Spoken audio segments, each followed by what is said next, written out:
Ukraine अगर हार गया तो क्या होगा? तो तीसरा विश्व युद्ध होगा। ये डराने वाली बात कह दी है पोलैंड के प्रधानमंत्री ने। आखिर इन्होंने इतनी बड़ी चेतावनी क्यों जारी कर दी है और जर्मनी को क्यों कहा है कि तुमने जो रास्ता रोका है उस रास्ते को रोको मत? जर्मनी ने कौन सा रास्ता रोक लिया है? तो वहीं दूसरी तरफ सबसे बड़ी खबर, आखिरकार नाटो ने लिया पाकिस्तान के ऊपर एक्शन। देखेंगे रेफरेंस के साथ कि आखिरकार नाटो ने क्या एक्शन लिया है। जानेंगे क्या कुछ चल रहा है जियोपॉलिटिक्स में। आइए जानते हैं इन खबरों को विस्तार से। ये जो देश देख रहे हैं ना, यूक्रेन के आसपास, इन देशों में बहुत ज्यादा खलबली मची हुई है और इसमें से पोलैंड और फिनलैंड ये दो देश हैं। इसके अलावा एक स्वीडन भी जो हाल फिलहाल में नाटो का मेंबर बनना चाह रहा है। पर पोलैंड और फिनलैंड ये यूक्रेन को कह रहे हैं कि हम टैंक देंगे और टैंक देने का वादा भी कर चुके हैं।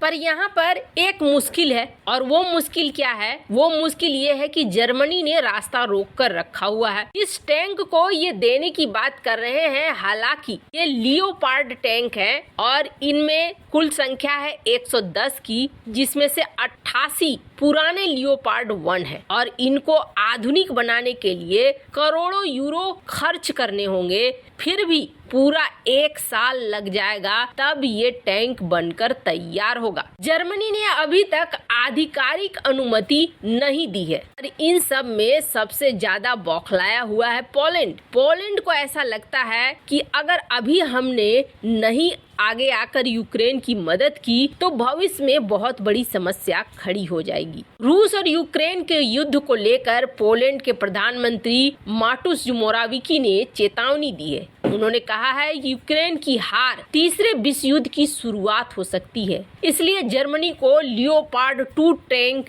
यूक्रेन को दे देना चाहिए। पोलैंड के प्रधानमंत्री का ये कहना है कि नाटो के जितने भी देश हैं वो आगे आए और आगे आकर यूक्रेन को हथियारों की मदद करें। इन्होंने माना कि यूक्रेन में रूस के हमले के बाद से भारी तबाही देखने को मिली है। बड़ी संख्या में आम लोग और सैनिकों की जान गई है। वहीं इनका ये भी कहना है कि अगर यूक्रेन हार जाता है तो तीसरे विश्व युद्ध के लिए एक प्रस्तावना बन जाएगा, यानी एक शुरुआत की वजह बन जाएगी। वैसे आपको बता दें, कहा यह जा रहा है कि यूरोप दरअसल अब परेशान हो गया है यूक्रेन की मदद कर करके। ऐसे में हो सकता है कि यूरोप अब ये निर्णय ले ले कि अब अभी हम आपकी मदद नहीं कर सकते हैं। इसके पीछे कारण है। कारण ये है कि यूरोप ने बड़ी मात्रा में हथियार सप्लाई किया है अभी तक यूक्रेन को। इसके अलावे मदद भी सप्लाई किया है। पर ये युद्ध है जो अब खत्म होने का नाम नहीं ले रहा है। बाकी यूरोपीय देशों के पास भी हथियार खत्म हो रहे हैं, तो उन्हें अपनी सुरक्षा के लिए भी ध्यान रखना है कि उनके पास हथियार रहे या न रहे। फिर भी पोलैंड ये कह रहा है कि यूक्रेन आज सिर्फ अपनी आजादी के लिए नहीं लड़ रहा है,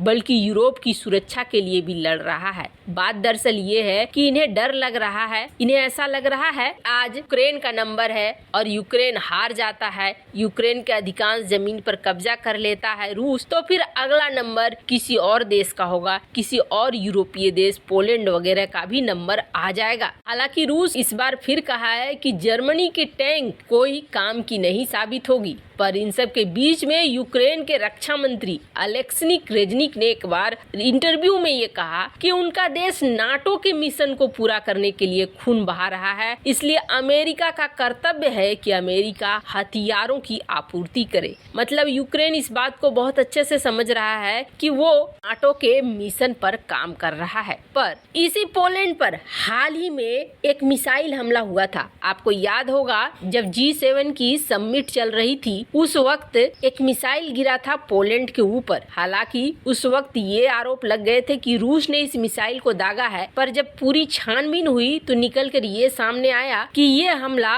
रूस ने नहीं किया था, बल्कि ये यूक्रेन द्वारा ही मिस फायर होकर गिरा था। तब तो ऐसा सीन बन गया था जैसे लगा था कि पोलैंड चूंकि नाटो का मेंबर है तो नाटो को इस युद्ध में कूदना पड़ेगा। पर नाटो इस युद्ध में कूदने से बच गया था और उन्होंने साफ किया था कि पोलैंड में गिरी हुई मिसाइल रूस की मिसाइल नहीं है। खैर, जहां एक तरफ रूस यूक्रेन की लड़ाई खत्म होने का नाम नहीं ले रही है, तो वहीं दूसरी तरफ सबसे पहले तो मैं ये चाहती हूँ कि आप डोनाल्ड ट्रंप का ये वीडियो जरूर देखें। इस वीडियो में ट्रंप ये कहते हुए दिख रहे हैं कि पाकिस्तान हमसे मदद लेकर आगे बढ़ सकता था और पाकिस्तान आगे बढ़ा भी, पर पाकिस्तान ने अपने ही देश में उन आतंकवादियों को भी पाला पोसा जो आतंकवादी हमारे लिए ही नुकसानदेह थे। तो हम ऐसा नहीं कर सकते हैं, ऐसे किसी भी देश को सपोर्ट नहीं कर सकते हैं जो देश हमारे ही खिलाफ आतंकियों को पैदा करता हो। हमने साथ मिलकर काम जरूर किया था, पर ऐसा देखने को मिल रहा है कि पाकिस्तान